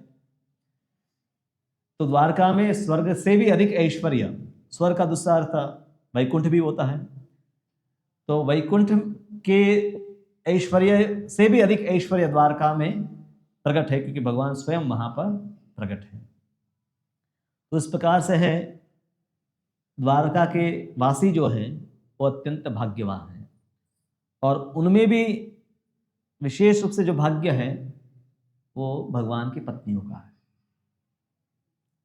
भगवान 8 जो पत्नियां हैं, अष्टपटरानी, प्राय अधिकतर के साथ तो विवाह है युद्ध करके ही हुआ, या कोई स्पर्धा या युद्ध, जैसे रुक्मिणी देवी के साथ है तो अपहरण करके और उनके रुक्मिणी और शिशुपाल इत्यादि को हरा करके भगवान लेकर आए। और कई प्रकार, कई जगह पर है स्पर्धा होती थी। 16,100 जो कन्याएं थी जिसको नरकासुर ने बंदी बना लिया था, और उनको भगवान ने मुक्त करवाया और कहा कि अब आप अपने अपने घर जा सकती हैं। तो कोई जाने के लिए तैयार नहीं। आज के समय में भी अगर कोई कुछ दिन तक अगर है, कोई लड़की है, कहीं उसको उठाकर कोई ले जाए तो लोग शंका करेंगे कि पता नहीं क्या हुआ होगा उसके साथ। तो ये तो समय का था। एक रात्रि भी कोई बाहर रहता था, जैसे हम रामायण में देखते हैं, धोबी है, एक रात्रि के लिए उनकी पत्नी उपस्थित नहीं थी तो उसके ऊपर लांछन लगाता है। तो ये तो काफी लंबे समय से नरकासुर की बंदी में थे, तो उनको पूरा था मन में कि हमारे परिवार या समाज है हमें नहीं अपनाएंगे, और हमें कोई अपनाएगा तो लोग उसको समाज से बाहर कर देंगे। तो भगवान ने उनको आश्रय, पालन, सब कुछ दिया, और जो अष्टपटरानी थे उसी प्रकार का सम्मान समाज ने दिया, और भगवान ने अपने सम्मान की परवाह नहीं की। और भगवान अपना स्वयं विस्तार करके 16,108 रूप में द्वारका में विद्यमान थे, और सभी रानियों से उन्होंने 10-10 पुत्र उत्पन्न किए, और उन्हीं के पुत्र भी, उन सबके पुत्रों को भी इतने ही पुत्र हुए। तो भगवान कहीं अपना परिवार काफी लाखों लाखों लोगों का हो जाता है। हमें 4 लोग हैं घर में, तो हम अभी आज के समय लोग 4 लोग हैं, अगर माता पिता और अगर 6 लोग परिवार में रहते तो लगता है एक बड़ा परिवार है। पहले सामान्य था 20-25 लोग, 30-50 लोग तक भी परिवार होता था, एक ही मतलब अगर प्रांगण है उसी में सब रहते थे। और इसलिए जो बच्चे थे उनको सबका स्नेह मिलता था, और उसका भी अपनी माँ या पिता के अलावा भी सबके प्रति सम्मान रहता था। अब बहुत कुछ संकुचित हो गया है, जो भावनाएं हैं वो बहुत सीमित, क्योंकि शुरुआत से वो घर में 2 लोगों को ही देखता है, अगर एक ही बच्चा है तो उससे तीसरे व्यक्ति को कैसे कुछ शेयर करना है, उसको सम्मान देना है, उसके साथ व्यवहार करना, वो भी अनुभव नहीं। पर जब संयुक्त परिवार है, पूरा समाज साथ में है, तो सबके प्रति व्यवहार होता है, और इसलिए कष्ट है तो सब दुखी है, दुख है तो सब दुखी है, सुख है तो सब सुखी है, मतलब सब लोग साथ में थे। और वर्तमान में लोग इसकी स्तुति करते हैं कि नहीं, संयुक्त परिवार अच्छा है, पर इसमें व्यक्ति को फिर सेक्रीफाइस, सेवाएं करने के लिए भी तत्पर रहना पड़ेगा, जो आज लोग नहीं चाहते हैं। माता पिता की सेवा, सास ससुर की सेवा, जो भी वृद्ध है, गुरुजन इत्यादि की सेवा, जो उनके घर के हैं, जिन्होंने जन्म दिया या जिन्होंने उनको कई प्रकार की सुविधा, उनके प्रति लोग व्यक्ति जब सेवा नहीं कर पाता, तो भगवान की सेवा, अब तो भगवान को देखा भी नहीं है। अगर भगवान भी प्रत्यक्ष यहाँ होते और कहें कि हर रोज तुम आकर मेरे लिए रसोई बनाओ, तो वो भी हमें कठिन लगता है। वैसे भी भगवान प्रत्यक्ष ही यहाँ पर है, फिर भी हमें ढूंढना पड़ता है कि राजभोग बनाने के लिए लोग अभी कम पड़ रहे हैं। मंदिर में सेवाओं के लिए कमी क्यों है? लोगों को लगता है कि भगवान थोड़े खा रहे हैं। आप ये विचार करेंगे कि भगवान के लिए हम कर रहे हैं, तो सेवा के लिए हमेशा व्यक्ति तत्पर रहेगा। तो समाज में जब ये वस्तुएं नहीं है, तो फिर भक्ति जीवन में आने के बाद भी इसको, ये तुरंत नहीं आ जाएगा। ऐसे माहौल में आप प्रशिक्षित होंगे, करेंगे, तो सेवा करने से ही सेवा भाव उत्पन्न होता है। ऐसा नहीं कि जब सेवा भाव आएगा तब हम सेवा करेंगे, पहले आप सेवा करो तो सेवा भाव भी आ जाएगा। तो ब्रज की गोपियों के बारे में है, हस्तिनापुर की स्त्रियां विचार करती हैं कि ये तो द्वारका की रानियां हैं, वो इतनी भाग्यशालिनी हैं, पर ब्रज गोपियां कितनी भाग्यशालिनी थी कि जिनके साथ भगवान ने अपना यौवन बिताया, रासलीला की। और इनके सौभाग्य का वर्णन, यहाँ पर ईर्ष्या नहीं है। देखिए, भक्ति में स्त्रियां जो है, क्योंकि सब हस्तिनापुर की स्त्रियां भी भक्त ही हैं, तो इसलिए अन्य स्त्रियों के भाग्य को विचार करके वो ईर्ष्या नहीं कर रही है, उनसे उनको प्रेरणा मिल रही है, और अहोभाग्य अपने आप को समझती है कि हम भगवान के दर्शन कर पा रहे हैं। हाँ? संसार में क्या है? ईर्ष्या है। जैसे किसी के का ऐश्वर्य देखा तो लोग दूसरे की ईर्ष्या करते हैं, या तो उनको नीचे गिराने का प्रयास करते हैं, नीचे नहीं गिरा सकते हैं तो फिर उनके बारे में बुरा बोलने का शुरू कर देते हैं।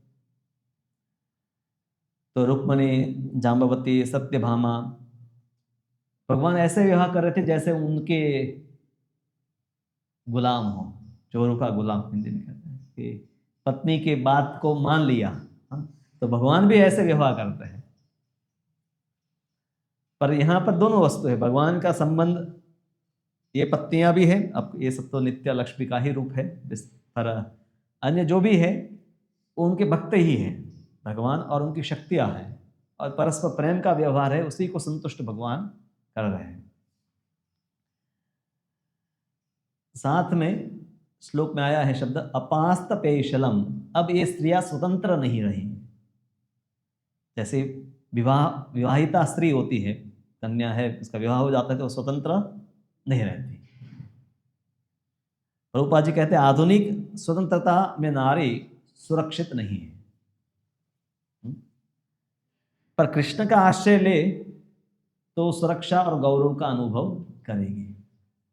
और पति का आश्रय, पति को भी देव मानना या भगवान मानना, इसके पीछे भी आशय ये है कि जैसे पति का आश्रय है, उसी प्रकार से भगवान का भी आश्रय। और ऐसा नहीं कि स्त्रियों के लिए ही शास्त्रों में सब वस्तु बताई गई कि भाई तुम्हें पतिव्रता होना है, तुम्हें पति की सेवा करनी है, पुरुष को गुरु के आश्रय में रहना है, गुरु की सेवा करना है। तो ऐसा नहीं कि इनके ऊपर स्वतंत्रता का नियम लागू है, इनके ऊपर नहीं है, सबके ऊपर था। राजा भी स्वतंत्र नहीं है, वो भी ब्राह्मण जो निर्देश देते हैं उसी के अनुसार राज्य करते थे। तो आप कहेंगे तो फिर ब्राह्मण तो स्वतंत्र थे? नहीं, वो भी शास्त्रों के अनुसार ही जीवन जीते थे। बल्कि सबसे ज्यादा नियम किसके लिए होते थे? ब्राह्मणों के लिए, उससे कम क्षत्रियों के लिए, उससे कम वैश्यों के लिए, और उससे कम शूद्रों के लिए।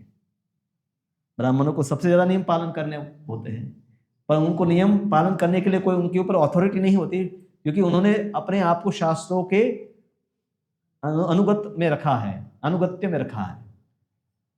अगर वो कुछ गलती करता है, मान लीजिए एकादशी व्रत उसका टूट गया, तो तुरंत जानता है कि शास्त्रों में पता है कि दूसरे दिन भी उपवास करता है, कोई उसको नहीं भी बोलेगा तो वो स्वयं उपवास दंड को स्वीकार कर लेगा। इसलिए पूर्व काल में राजा है ब्राह्मणों को दंड नहीं देते थे, ब्राह्मण अदंडनीय। इवन जब चाणक्य है उसको दंड देना चाहा राजा ने, तो उनके मंत्रियों ने बता दिया कि ब्राह्मण अदंडनीय है, उसको दंड नहीं दिया जा सकता, और उसने कुछ अपराध किया है तो स्वयं ही दंड ग्रहण कर लेगा।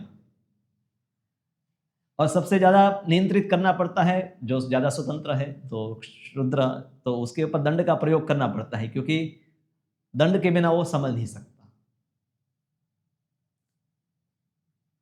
आज के समय में भी अधिकतर लोगों को दंड देने की क्यों जरूरत है? नियम भी लिखा है कि भाई यहाँ पार्किंग नहीं करना, फिर भी लोग करते हैं, मतलब सबको नियम पता भी है। दंड देने का विधान क्यों है? कि लोग नियम है उसको जानकर भी पालन नहीं करते, तब दंड की जरूरत है। यमराज को दंड क्यों देना पड़ता है? शास्त्र के भाई नियम तुम्हें बताए, भगवान आए, भगवान के अवतार आते हैं, भक्त आते हैं, सब बताया कि ऐसे जीवन जीना, ऐसा नहीं जीना है। अब नहीं करते तो क्या? फिर यमराज है वो दंड देते हैं। यहाँ की सरकार अगर दंड न दे पाए, क्योंकि यहाँ तो अब लोकशाही है, उसमें तो मांसाहारी को भी दंड नहीं मिलता, शराबी को भी दंड नहीं मिलता है, तो यहाँ अगर कोई दंड रह गया तो वो काम फिर यमराज को दे दिया भगवान ने। तो ये जब स्त्रियां हैं अपने आप को भाग्यशाली नहीं मानती थी, परतंत्र रहकर भगवान का आश्रय लेकर अपना अहोभाग्य समझती थी। और प्रभुपाद यही कहते हैं कि यही है सुख का स्थिति है कि हम ये समझे कि हम आश्रित हैं, भगवान आश्रय है और हम उनके आश्रय में हैं। स्वतंत्र होने में हम माया के दास बन जाते हैं।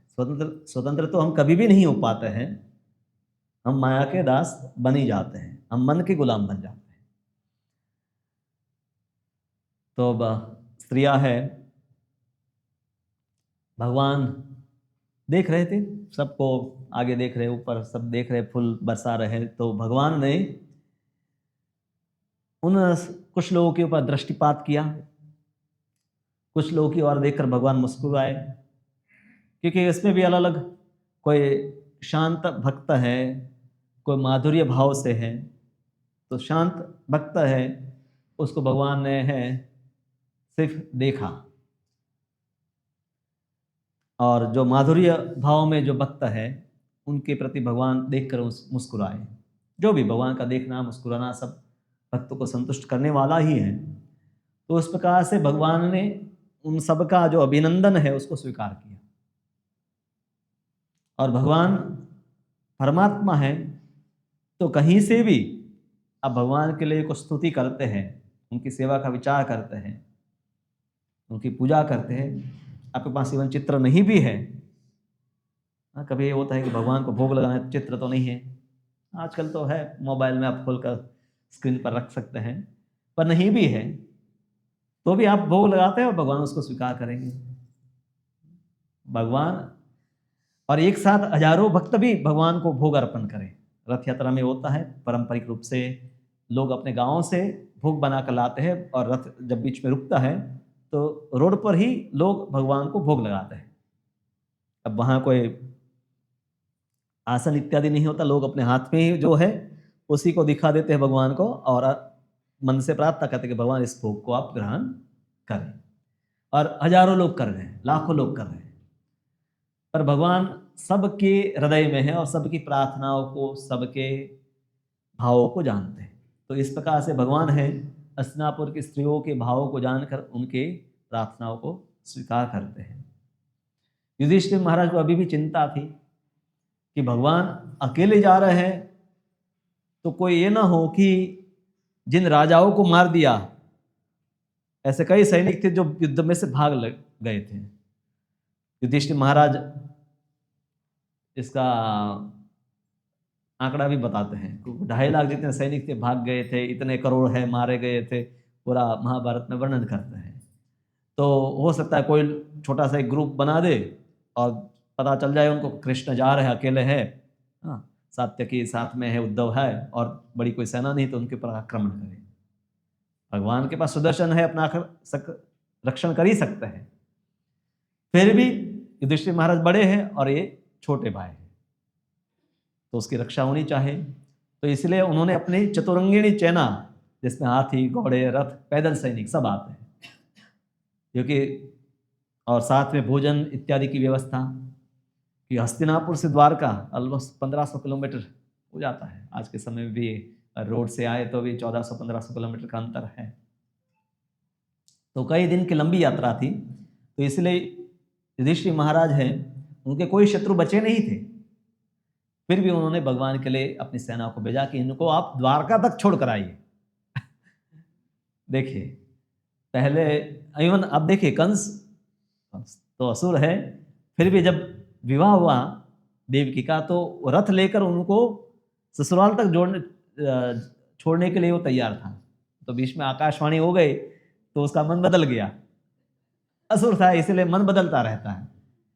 पर हम देख सकते हैं कि समाज में ये प्रथाएं थी कि लोग अपने स्नेही जनों को उनके गांव तक छोड़ने जाते थे और आते थे तो कई दिन तक रोकते थे, विवाह भी कई दिन तक चलते थे। हाँ, मुख्य प्रसंग तो हो जाता था पर कई दिन तक रुकते थे। तो इसलिए युधिष्ठिर महाराज जो है सबको है प्रस्थान, हालांकि अभी भी उनके मन में तो नहीं था कि भगवान उनको छोड़कर जाए। सब पांडव है पीछे पीछे गए और तब तक नहीं रुके जब तक है वो उनके रथ की ध्वजा जो है दिखाई देनी बंद नहीं हुई। और विरह की आग तो अभी भी शांत नहीं हुई थी, क्योंकि भगवान गए हैं। और भगवान अंत में उनको समझा कर कहते अब बहुत हो गया, अब द्वारका तक चलोगे। पर भगवान को निकलना था और निकल गए भगवान। फिर सुखदेव गोस्वामी वर्णन करते हैं कि भगवान कुरुजांगल, पांचाल, आप समझ सकते हैं कि हस्तिनापुर से शुरू किया तो कुछ भाग पंजाब, हरियाणा, फिर राजस्थान, मध्य प्रदेश से गुजरात से होकर द्वारका आए।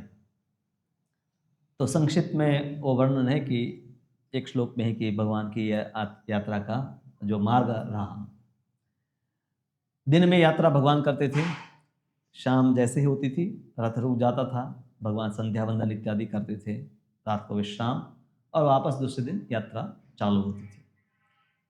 भगवान यहाँ ये बताते हैं कि व्यक्ति को जो दिनचर्या है, धार्मिक दिनचर्या, उसको पालन ठीक से करना चाहिए। प्रयास हम लोग भी करते हैं, ट्रेन में भी यात्रा कर रहे हैं तो सुबह उठ जाना है और मंत्र जब सुबह करना है। ट्रेन में हालांकि स्नान इत्यादि संभव नहीं है, अभी नई वंदे भारत में स्लीपर में बाथरूम भी दिए स्नान करने के लिए, तो अब कोई भक्त लाभ लेना चाहता है तो ले सकता है ट्रेन में भी। परंतु हाथ जो है आचमन इत्यादि करके या जल का छिड़काव करके अपने आप को पवित्र करके ट्रेन में भी यात्रा करें तो भी सुबह उठकर मंत्र जप करना है। और ऐसा नहीं कि ट्रेन में सब लोग तो बातें कर रहे हैं या तो सो रहे हैं या पत्ते खेल रहे हैं या बस खा रहे हैं।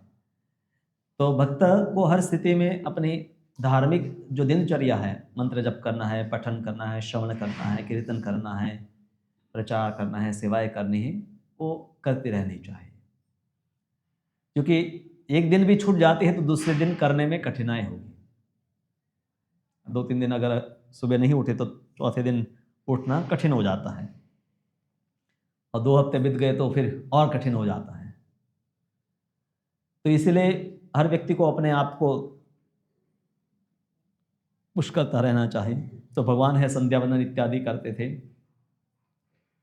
और फिर भगवान द्वारका में प्रवेश करते हैं। उस समय सूर्यास्त हो गया था, जैसे सूर्य भी है भगवान को प्रणाम कर रहा था। बीच में जब भी घोड़े थक जाते तो भगवान उसको भी विश्राम करवाते थे, उसको घास खिला देते थे।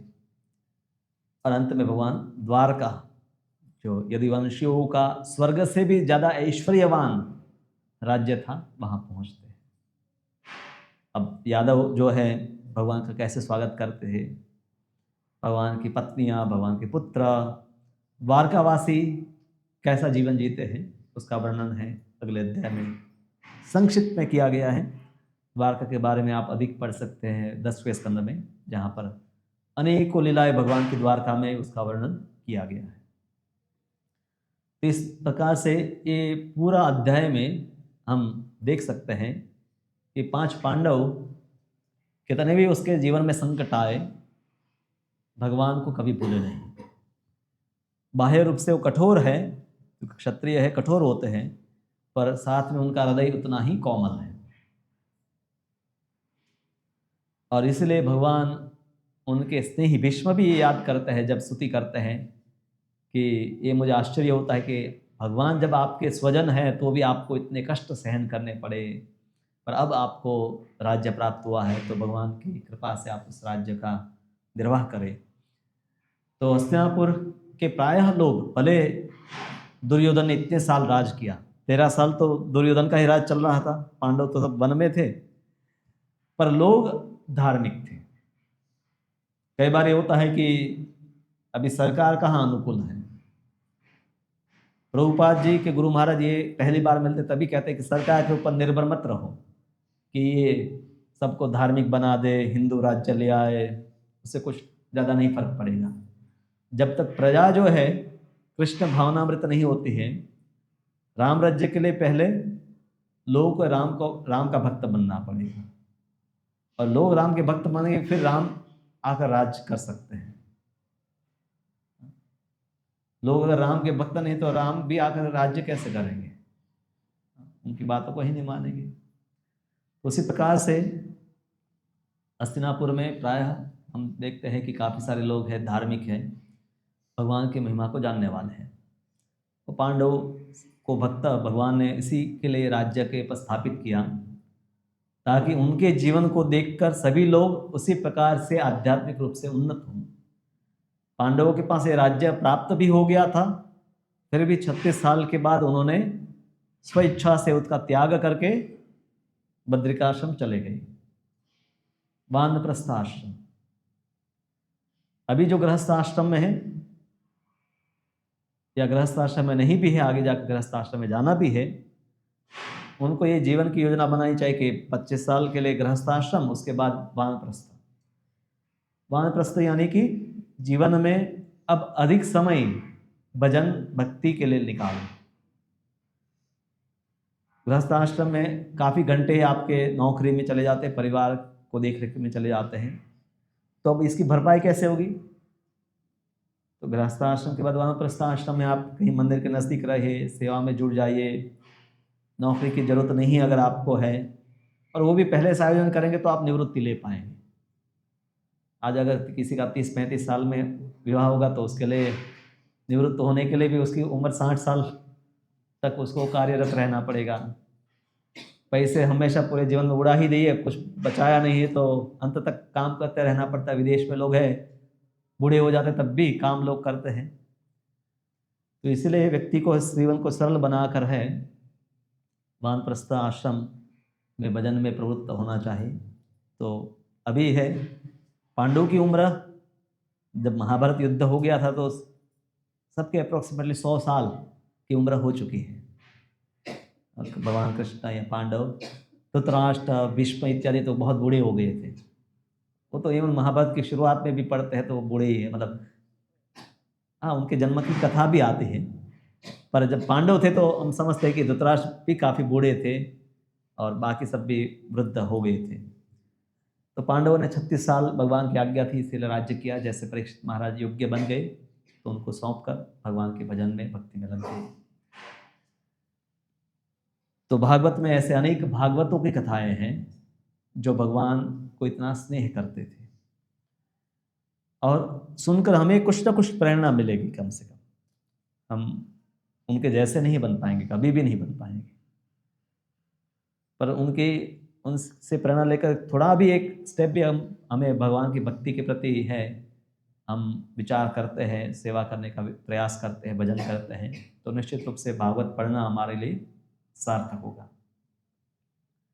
और इसलिए भागवत को आपको नियमित रूप से नित्यम भागवत सेवा, भागवत में ही बताया गया है कि भागवत का हर रोज श्रवण कर सकते हैं आप, या तो पढ़ सकते हैं घर में, या तो आज हम ऑनलाइन भी क्लास अभी लेते हैं, 20 मिनट के लिए भागवत हम पढ़ते हैं, उसमें भी आप जुड़ सकते हैं, या आपके घर में भागवत है उसको हर रोज आप पढ़ सकते हैं, थोड़ा थोड़ा हर रोज पढ़े या हर रोज सुने, मंदिर में भी वर्ग होता है उसमें भी भाग ले सकते हैं। तो हमारी प्रेरणा शुद्ध भक्ति के लिए, ऐसे भक्त बनने के लिए बनी रहेगी। और असत्संग होगा तो हमारी प्रेरणा उसी प्रकार की रहेगी, जैसा संग है उसी प्रकार की प्रेरणा होती है। हरे कृष्ण। आपका कोई प्रश्न है तो अभी पूछ सकते हैं। जो खास करके नए भक्त है, पहली बार या अभी नए नए आना शुरू किया, कोई प्रश्न आपका है तो पूछ सकते हैं।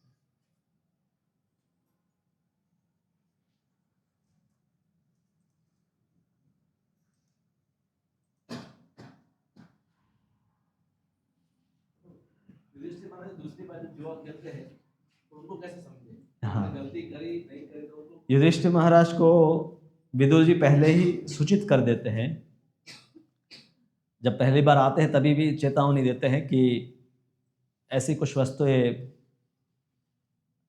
पहले से, वैसे तो इनको उनके जीवन में आप देखिए, विदुर जी पहले जब लाक्षागृह में जाते तब भी सूचना देते हैं कि ऐसी आग लगाई जाएगी। और युधिष्ठिर महाराज जैसे जो धर्मात्मा है, धर्म के गूढ़ रहस्यों को जानते हैं, वो काल की गति का या भगवान के आयोजन का विरोध नहीं करते हैं। वो भगवान ने जो निर्धारित किया है वो आकर रहेगा, उसमें उनको पूरा विश्वास है। तो क्षत्रियों के रूप में उनको जब चुनौती दी गई तो वो गए। हालांकि युधिष्ठिर महाराज बहुत अनुभवी नहीं थी जुआ खेलने में, क्योंकि सामान्य रूप से असुर इसमें ज्यादा अनुभवी होते हैं। शकुनी अनुभवी था इसमें, उसी की मदद से दुर्योधन जीत गया। तो उन्होंने इसी को प्रारब्ध समझ कर ही स्वीकार किया कि भगवान यही चाहते हैं, अन्यथा मुझे वापस ये लोग बुलाते क्यों। तो बुलाया है तो भगवान का कुछ योजना है, और भगवान ने जो चाहा वही होगा। तो हम ये समझते हैं कि शुद्ध भक्त भगवान से ही प्रेरणा प्राप्त करते हैं। उनका मन अगर किसी वस्तु में जाता है तो वो भगवत प्रेरणा से ही जाता है। वो कुछ करते हैं तो भगवत प्रेरणा के बिना नहीं करते हैं। तो अगर उन्होंने स्वीकार किया, मतलब भगवान उनको प्रेरणा दे रहे कि आप इसको स्वीकार करो, और उन्होंने स्वीकार किया। यहाँ नैतिक शिक्षा ये है कि आप युधिष्ठिर महाराज जैसे अच्छे व्यक्ति हैं, अर्जुन और भीम जैसे शक्तिशाली आपके भाई हैं, नकुल और सहदेव जैसे अच्छे स्नेही भाई हैं आपके, द्रौपदी जैसी सती स्त्री आपकी पत्नी हैं, फिर भी जुआ नहीं खेलना चाहे। धार्मिक व्यक्ति को जुआ नहीं खेलना चाहिए, ये महाभारत की एक प्रमुख शिक्षा है। तो शुद्ध भक्त अपने जीवन से ऐसी शिक्षाएं भी देते हैं कि मैंने खेला पर आप लोग मत करो। पिता भी अपने पुत्र को देते हैं, मैं भले सिगरेट पी रहा हूं तो मत पीना, मुझे ऑलरेडी बहुत सारी तकलीफें हो रही है, तुम्हें भी होगी। तो युधिष्ठिर महाराज बाद में जुआ का एक यक्ष से ज्ञान भी प्राप्त करते हैं। इसको जुआ खेलने की विद्या है, और इसलिए विराट राजा के पास जब जाते हैं तब वो जुआ खेलना कैसे है वो सिखाते हैं विराट राजा को। तो वनवास के दौरान उनको यक्ष से विद्या प्राप्त हो गई थी, और ये गिनती करने की विद्या, ये सामान्य विद्या है नहीं, इसको जब हम विद्या कहते तो कुछ अलौकिक ऐसी शक्तियां हैं कि जैसे युद्ध में कितने मारे गए। तो युधिष्ठिर महाराज इसका उत्तर देते हैं कि एग्जैक्ट फिगर देते हैं, इतने लोग भाग गए, इतने रथ पर थे, इतने हाथी पर बैठे थे, सब गिनती बताते हैं।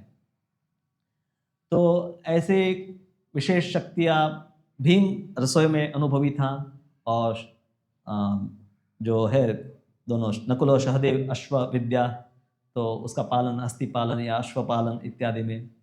और द्रौपदी है सरंद्री, मेकअप आर्टिस्ट आप कह सकते हैं, तो उस प्रकार का सेवा करते हैं। और फिर भी पकड़े जाने का पूरा संभावना था।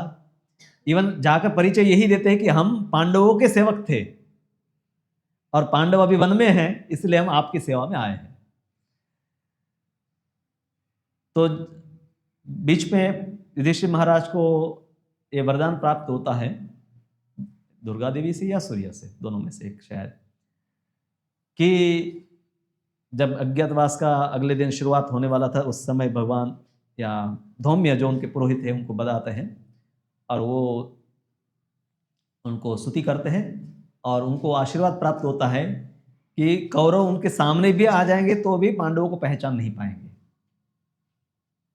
तो इसीलिए वो 1 साल वहां रहे और पब्लिक लाइफ में थे। मतलब राज घराने में तो अनेक स्पाई होती ही हैं, राजा के आजू बाजू तो ऐसे ही कोई निकट नहीं आया जाएगा, तो कोई भी आएगा तो उसकी हिस्ट्री देखी जाए, कहाँ कौन है ये, क्या कहाँ से आया। तो अंत तक जब तक समय पूरा नहीं हुआ तब तक अर्जुन को भी कोई पहचान नहीं सका, किसी को भी कोई पहचान नहीं सका। और उसके बाद जब समय पूरा होता है तभी पता चलता कि ये सब पांडव हैं। तो महाभारत में कुछ विषय है। तो काल की गति ही है, उसी प्रकार से युधिष्ठिर महाराज इसको ग्रहण करते हैं कि भगवान ने यही प्रारब्ध बनाया मेरे लिए। तो भक्त है अगर उसके जीवन में, और उसी को इसी प्रकार से समझाते हैं कि युद्ध में इतने लोग मारे गए तो भीष्म पिता यही समझा कि काल ने यही निर्धारित किया, आप सिर्फ निमित्त बने हैं, इसमें आपका कोई दोष नहीं है। पर कोई पाप कर्म करके काल को दोष दे नहीं सकता। यहां तो उनके कर्तव्य धर्म के अनुसार भी कर्तव्य थे, इसलिए उन्होंने युद्ध किए और धर्म के अनुसार ही युद्ध करके विजय प्राप्त किए। तो इसीलिए जैसे एक सैनिक है, राज्य के आदेश के आधार पर है युद्ध करता है, तो वीरता के पुरस्कार उनको मिलते हैं। अनेक आतंकवादियों को टेररिस्ट को मारते हैं तो भी उसको पाप लगता है, नहीं लगता है। न्यायाधीश कई लोगों को फांसी देता है, उनको पाप नहीं लगता है, क्योंकि वो राज्य के नियमों के अनुसार चलते हैं। तो उसी प्रकार से क्षत्रिय भी है। ये पिछली बार भी मैंने बताया था कि इस युद्ध में जो भी डटकर लड़े उनको स्वर्ग प्राप्त हुआ। जो थोड़े भयभीत हो गए फिर वो गुह्यक के लोग या गंधर्व के लोग को प्राप्त किए। कुछ जो भागे पर फिर भी मारे गए तो वो गुह्यकों के लोग को प्राप्त किए, और जो बचकर भाग गए वो इस संसार में अपना जीवन बिताए, उससे ज़्यादा उसको कुछ प्राप्त नहीं हुआ। तो सबके धर्म का युद्ध था, तो इस धर्म के युद्ध में जो भी लड़े वो स्वर्ग प्राप्ति सबको हुई, उच्च लोक को गए। तो इसीलिए क्षत्रिय लड़ाई करने से डरते नहीं थे, क्योंकि कर्तव्य का पालन करने से कोई भी व्यक्ति कर्तव्य का पालन करता है तो उसकी ऊर्ध्व गति होती है। ब्राह्मण ब्राह्मण का काम करता है, क्षत्रिय क्षत्रिय का, वैश्य वैश्य का, शूद्र शूद्र का काम करता है, और स्त्री धर्म का पालन करती है तो उसकी ऊर्ध्व गति ही होती है। वो विशेष भक्ति नहीं करते हैं पर धर्म पालन करने से उनकी उच्च गति होती है। और कोई प्रश्न? उस समय छत पे चढ़ के स्त्रियां स्तुति कर रही, हाँ, और हम स्तुति मतलब आपस में बातें कर रही। व्यासदेव ने बाद में उसको भागवत के रूप में लिखा है। तो स्तुति या मतलब अपने अपने शब्दों में प्रार्थनाएं कर रही है या आपस में बातें कर रही है कि देखो सत्यभामा या रुक्मिणी कितनी भाग्यशालिनी है। तो हाँ, तो आपस में बातें स्तुति सब। हाँ जहाँ मंदिर में सुबह आरती वगैरह करते हैं, हाँ, उसमें थोड़ा आरती में और ये स्तुति में अंतर है या एक आरती भी स्तुतियाँ ही है। जैसे हम देखते विश्वनाथ चक्रवर्ती ठाकुर है, नरोत्तम दास ठाकुर है, भक्तिविनोद ठाकुर है, उनके द्वारा विभिन्न प्रकार की जो स्तुतियाँ लिखी गई है उसी को हम गाते हैं। आप अलग से भी और भी प्रार्थनाएं आप सीख सकते हैं, जैसे कुंती महाने की स्तुति या ब्रह्म संहिता आप भगवान के सामने जाकर गा सकते हैं। तो अनेक स्तुतियाँ हैं। जब स्तुतियाँ हम बारंबार गाते हैं, उसके अर्थ के ऊपर ध्यान करते हैं तो हमारे में भी उस प्रकार के भाव आते हैं। तो भक्तों के गीत हम इसीलिए गाते हैं क्योंकि भक्तों में वो भावना के साथ उन्होंने गाया है। तो हम जब गाते तो हमारे में भी उस भावनाओं का उदय होगा भगवत कृपा से। तो हम विश्वनाथ चक्रवर्ती ठाकुर के द्वारा जो मंगल आरती हम गाते हैं, संसार दावानल, फिर श्री गुरु चरण पद्म नरोत्तम दास ठाकुर के द्वारा जो है उसको गाते हैं। फिर हम नरसिंह स्तुति करते हैं, फिर भक्तिविनोद ठाकुर के द्वारा गौर आरती है उसको गाते हैं, और अनेक भजन है उसको हम गाते हैं। तो उसके अर्थ के ऊपर भी थोड़ा ध्यान हमें करना चाहिए। तो इसके अर्थ को भी हम समझते हैं। सामान्य अर्थ एक शब्द का ना हो, पर सामान्य अर्थ आपको पता होना चाहिए कि आप क्या गा रहे हैं। और हरे कृष्ण मंत्र बहुत सरल है, आपको कुछ स्तुति नहीं आती है तो हरे कृष्ण मंत्र का अर्थ भी बहुत सरल, हे कृष्ण की शक्ति मुझे आप अपनी सेवा में लगाएं। तो प्रभुपाद जी कहते हैं बच्चा जैसे माँ के लिए पुकारता है, उसी प्रकार से पुकारने की भावना से ही ये मंत्र गाया जाता है और जप किया जाता है। तो आपको कोई और अधिक प्रार्थना नहीं आती तो हम लोग को कहते हैं आप जब प्रणाम करते हैं तो आप हरे कृष्ण मंत्र 3 बार बोल लीजिए। पर धीरे धीरे आप कम से कम जो मंत्र बताए गए हैं उसको सीखिए। जो श्लोक है प्रणाम मंत्र इत्यादि, प्रभुपाद जी को प्रणाम करना है, राधा श्याम सुंदर को प्रणाम करते हैं, गौर निताई को प्रणाम करते हैं, फिर जगन्नाथ बलदेव सुभद्रा को प्रणाम करते हैं। तो उनके मंत्र या जो भी श्लोक है उसको आप सीखिए तो अच्छा है, वो कठिन नहीं। हर रोज आप थोड़ा थोड़ा अभ्यास करेंगे तो आप सीख जाएंगे।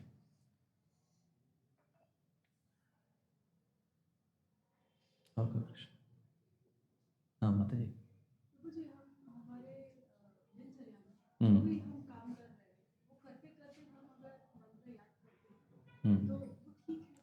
दिनचर्या में मंत्र जप या मंत्र को सुनना, तो कुछ समय हमें माला के जप करना चाहे।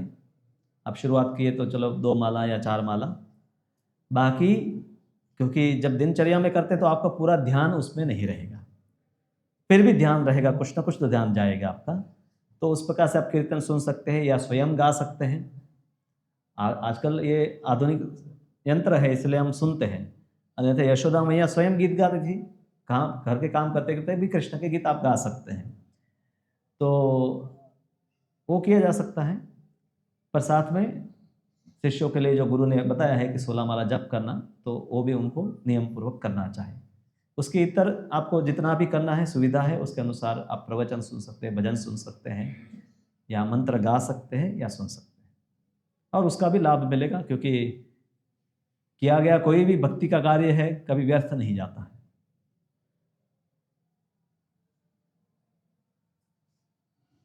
तो आप कुछ माला अभी शुरू किए हैं? कितनी माला कर रहे हैं? 5 माला करते हैं, अच्छी बात है।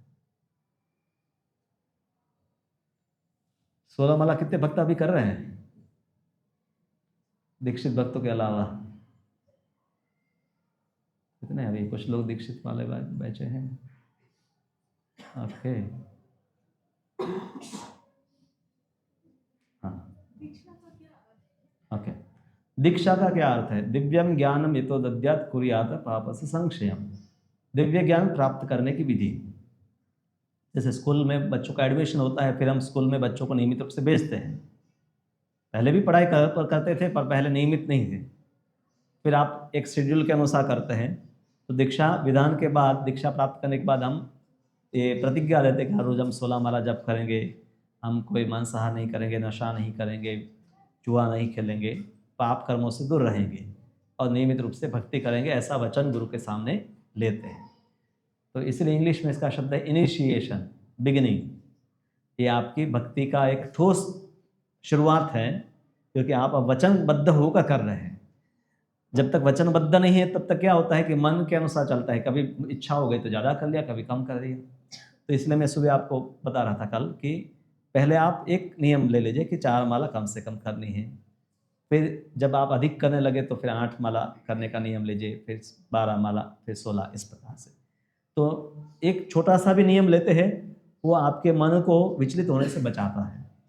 तो व्रत लेने से ही मन का नियंत्रित होता है। जैसे एकादशी व्रत है तो हम अन्न नहीं खाते हैं, व्रत नहीं होता तो खा लेंगे। पहले हमने विचार किया कि आज तो फल ही खाने हैं, पर कोई लेकर नहीं कि वृंदावन का प्रसाद है खा लीजिए, हाँ ठीक है खा लेते हैं। पर एकादशी में वृंदावन का प्रसाद भी लेकर आएंगे। कुछ वस्तु खा सकते, जैसे पेड़ा अगर दूध का वस्तु बना है, पर मान लीजिए वो सोन पापड़ी ले आए तो नहीं खा सकते, क्योंकि उसमें आटा होता है, तो हम नहीं खाएंगे कि ठीक है इसको प्रणाम करके हम दूसरे दिन उसको ग्रहण करते हैं। तो आदर कर सकते हैं, फिर उसको ग्रहण नहीं करते हैं, व्रत है इसलिए।